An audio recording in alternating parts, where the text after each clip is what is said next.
स्वागतम सुस्वागतम सुस्वागतम. सार्वजनिक गणेश उत्सव मंडळ पटेल चौक घाटकोपर सर्व गणेश भक्तांचं हार्दिक स्वागत करीत आहे.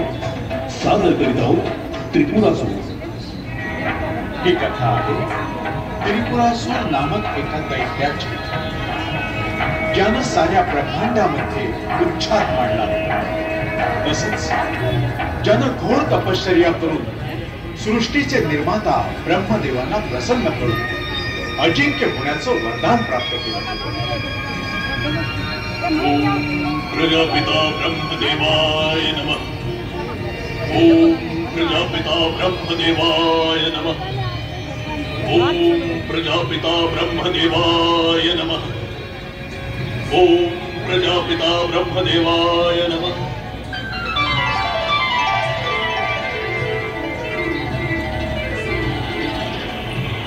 वत्स त्रिपुरासूर, डोळे उघड.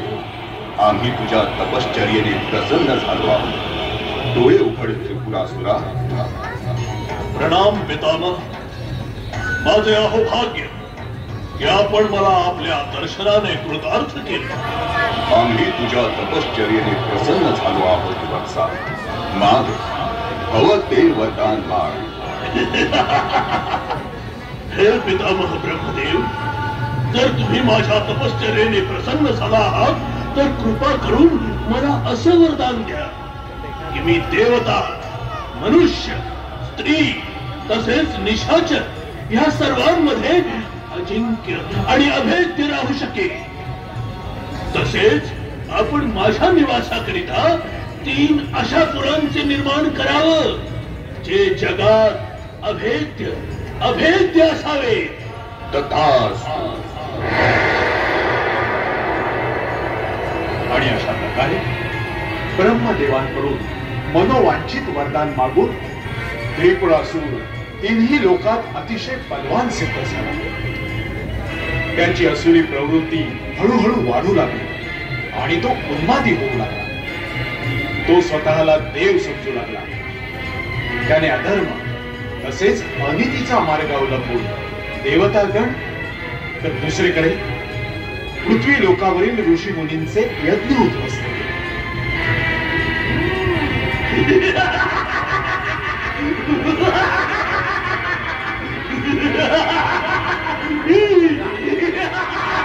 त्रिपुरासूर, त्रिपुरासूर आहे मी.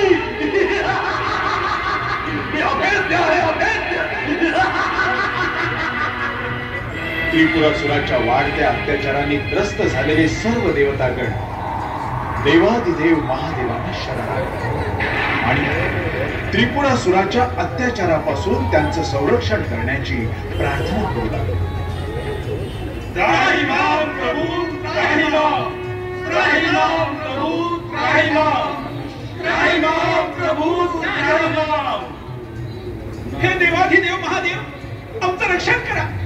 आमच्यावरील संकट दूर करा प्रभू, आमच्यावरील संकट दूर करा.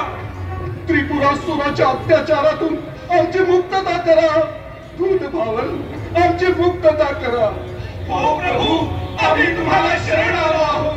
देवा, आम्ही तुम्हाला शरण आलो आहोत. निश्चिंत व्हा देवतांनो, निश्चिंत व्हा.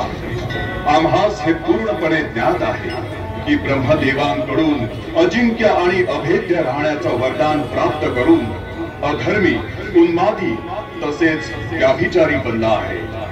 त्याला अचित अनुचित, धर्म अधर्म, नीती अनितीचे भानच राहिलेले नाही. तो स्वतःला सर्व शक्तिमान समजण्याची घोर चूक करत आहे. म्हणूनच आम्ही लवकरच त्या दुष्ट दैत्याचा वध करून तुम्हा सगळ्यांच्या दुःखाचं निवारण करू. अशा प्रकारे देवतांना दुःखी कष्टी झालेलं पाहून महादेव क्रोधित झाले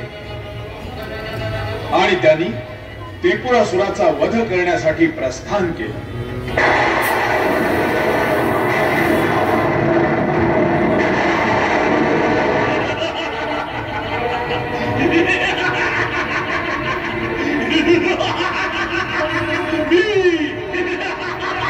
मी त्रिपुरासूर आहे, त्रिपुरासूर महादेव. मी आहे त्रिपुरासूर. मी अभेद्य आहे, अभेद्य.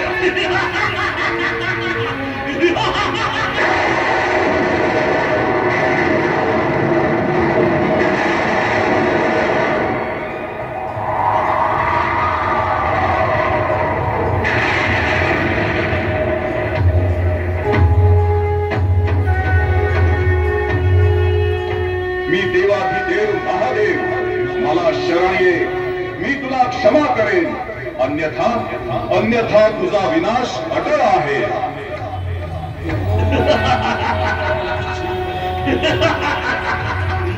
महादेव, मी त्रिपुरासुर आहे, त्रिपुरासुर. कोणीही माझा विनाश करू शकत नाही. मी अजिंक्य आहे, अभेद्य आहे.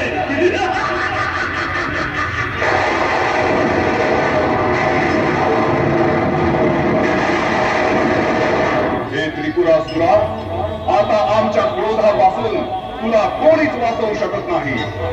आम्ही सर्वप्रथम आग्नेय अस्त्राने तुझ्या तिन्ही पुरांना भस्म करतो.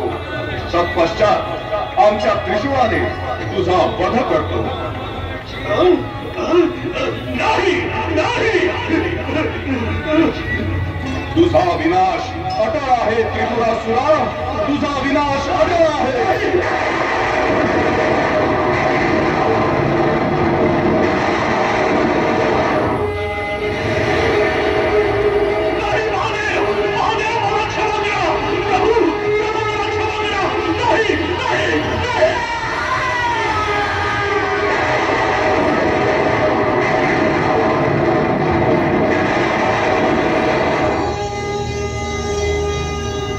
अशा प्रकारे त्रिपुरासूर आणि त्याच्या त्रिपुरांचा अंत झाला. ही घटना कार्तिक पौर्णिमेच्या दिवशी घडली. म्हणून त्या पौर्णिमेला त्रिपुरी पौर्णिमा असेही म्हटलं जातं. कार्तिक शुद्ध पौर्णिमेच्या दिवशी सगळ्या मंदिरात, विशेषतः देवादिदेव महादेवाच्या मंदिरात त्रिपुर ज्योत प्रज्वलित केली जाते. तसेच दीपोत्सव साजरा केला जातो. हिंदू शास्त्रानुसार त्रिपुरी पौर्णिमेच्या दिवशी कोणत्याही जीवात्म्यानं प्रज्वलित त्रिपुरी ज्योतीचं दर्शन घेतलं असता तो पुनर्जन्माच्या घेऱ्यातून मुक्त होतो. तसंच चांडाळही ब्राह्मण योनीमध्ये जन्म घेतो. अशी आहे त्रिपुरी पौर्णिमेची महानता. चला तर मग कुठल्याही कार्याची सुरुवात करताना प्रथम पूजनीय श्री गणेशाची पूजा केली जाते. अशा या महादेवांचे पुत्र श्री गणेशाला आपण शरण येऊया आणि प्रार्थना करूया. हे सुख करता, हे दुःख हरता, तुम्हीच आमचे विघ्न हरता. सुख शांती समृद्धीचे दान द्या दाता. सुजल सुफल हो भारत माता, सुजल सुफल हो.